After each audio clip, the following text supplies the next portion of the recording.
Bismillahirrahmanirrahim. Hi everyone. Hope you're well. Um,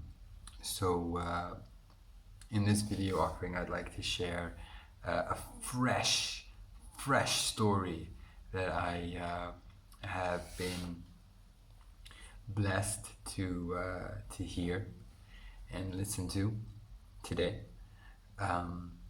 And I believe stories, just being a student of mythology, stories have a way of finding us at the right time.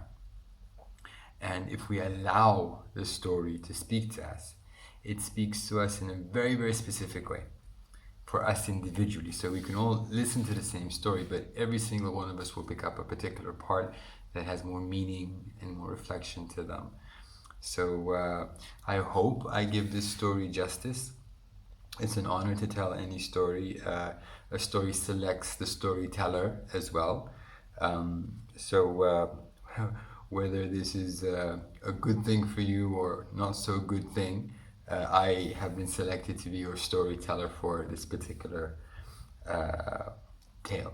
I hope to give it justice, inshallah, as much as I can. So let me share with you the source, because it's very important. This is a story I heard today in the Matam, which is a community gathering hall in my tribe and community. And I learned so much by going and listening to lectures there. We're in the month of Safar in the Islamic calendar, and Muharram and Safar are very symbolic months for my tribe. And many other people in the Islamic faith as well, of course. But these 2 months are very well known to in my community, offer a tremendous amount of lectures and learning, and it's been a tremendous source of inspiration to me. So without further ado, this is a story I heard today. So once upon a time,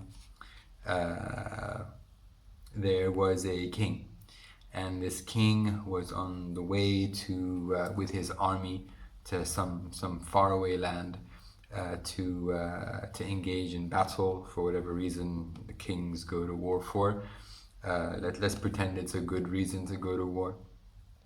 And on the way to the battlefield, they passed by a village where there was clearly a school that taught children how to read the Quran and think and contemplate. Just a traditional school. And as the king was passing by, he saw one child outside the school playing. So he stopped the convoy and he went up to this kid and he asked the kid his name. "What is your name?" And the kid looked at the king and he said, "My name is Fattah," which in Arabic means my name is conquest. And the king was like, "Wow, that is a pretty powerful name for a kid. And what good fortune, because we'd like to have that power in us as well." And then the king asked him, what Quranic verse are you studying in the school at this time? And the child looked at the king and he said, "We're studying the verse that says, Bismillahirrahmanirrahim, indeed we have given you a clear conquest." So the king was delighted. He's like, "Wow, this is a gift from the heavens. A kid telling me that we're going to win and give us positive energy." So he thanked the kid and he proceeded, and he did win. He won the war, and on his way back, he really wanted to see that kid and thank him. So he came back to the same village, and he kept on looking for the kid, and he couldn't find him. So he went into the school and he asked the teacher, "Do you have a kid here called Conquest? I'd like to see this kid." And the teacher said, "We don't have a kid here called Conquest." And he's like, "But I met him and he was studying the verse that said, indeed we have given you a clear conquest. I want to see this kid." And the teacher's like, "I'm sorry, I don't know what to tell you. I don't teach a kid by that name." So the king was looking around at the school and the children, and he spotted him. He spotted the same kid, and he went up to him. He said, "You told me your name was was conquest. But what is your name? And the teacher said, his name is not conquest. That's frown. His name is frown. And he said, frown. How can your name be frown? And what verse are you studying? And the kid, who was called Frown, said, we're studying the verse that said, he frowned and turned away. So the king was like, but why did you lie? Why did you tell me your name was Conquest? And the kid said, well, you're a king. I see you with an army, and you're obviously going to some battle. So I gave you an answer that would be good for you. And Conquest seemed like a really good answer for a name for a king on his way to battle. And the king was so impressed with him. It's like, wow, that is very wise and very beyond your years. So he took out a little bit of money, like they called it a dinar, just a 1 unit of a coin, and he gave it to the kid. And the kid said, I can't accept this. And he said, well, why not? How could you turn down the offering of a king? And he said, well, if I take this 1 coin and I go back to my dad and I tell him the king gave me a coin, he's not going to believe me, because no king just gives 1 coin. Smart kid, huh? So the king was like, okay, give him a sack of gold. So he gave him a sack of gold, and he said, on you go, give that to your dad, and keep whatever for you. So the king left, and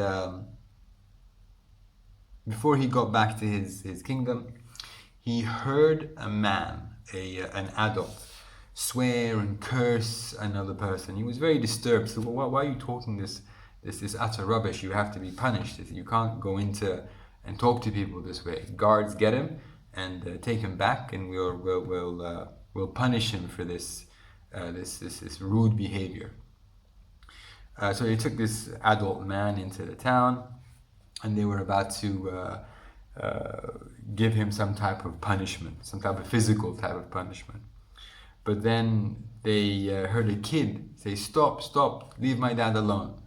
And they looked at who this kid was, and guess who? It was the same kid. The kid that said his name was Conquest, but his name was Frown.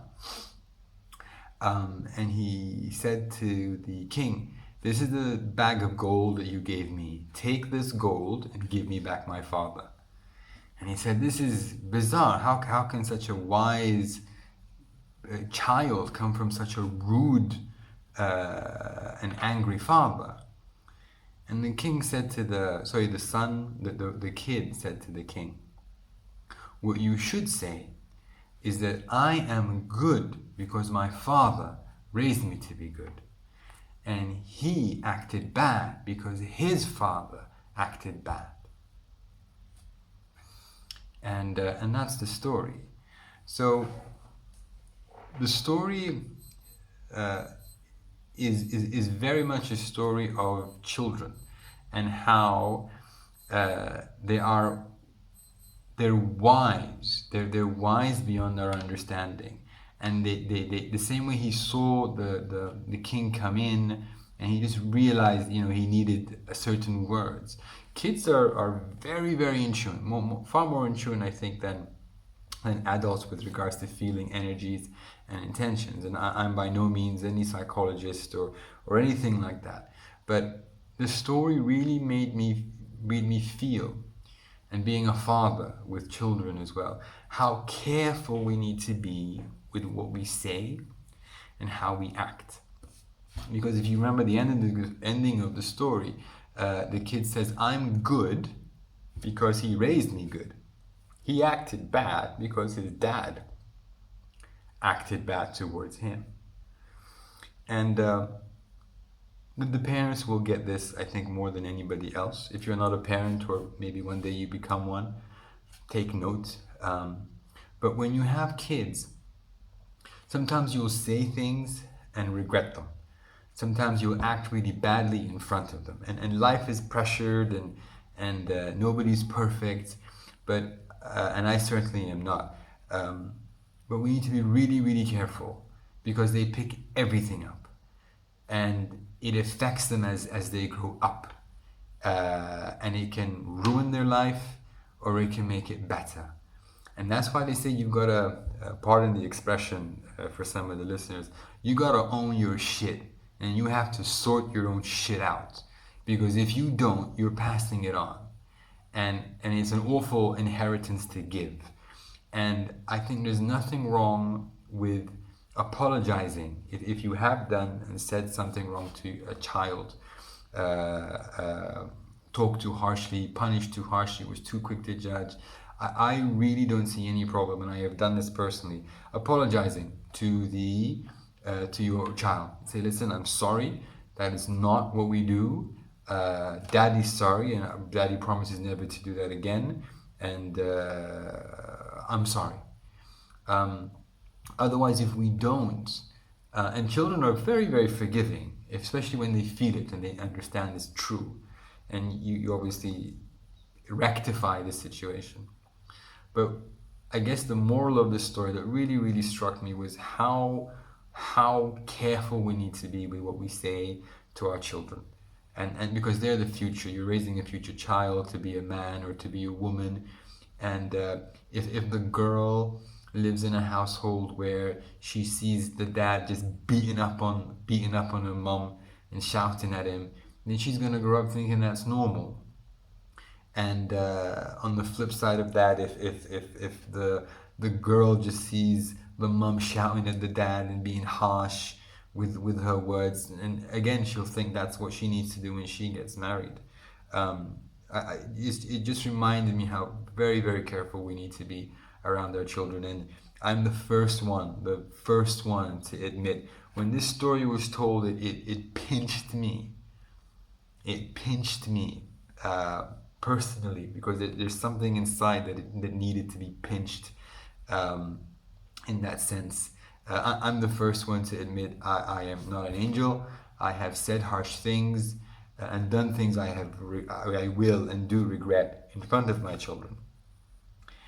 And if they grow up one day and see this video, I want them to know that Dad is sorry. Dad is very, very sorry. Salim Nasra Yumna, forgive me. I shouldn't have said that. I shouldn't have done that. I should have spoken to you in that way when I did. And know that that's wrong behavior. And I'm sorry. So if you have children and you've made some type of mistake in the past, make up for it while you can. Say sorry and rectify it for yourself, and more importantly from them, because they pick up far more than we will ever imagine. Stories, the power of stories. So I hope that story said something to you. It definitely said something to me. I came back and I hugged my children, and I'm gonna hug them some more right now if they're awake. It's a weekend, so they should be awake. So please take care of your children. I wish them safety, love. I don't care where they're from, what religion you guys follow or don't follow. You have children, you're blessed, and they're the future. Please be kind to them and be kind to yourselves. Shukran and good night.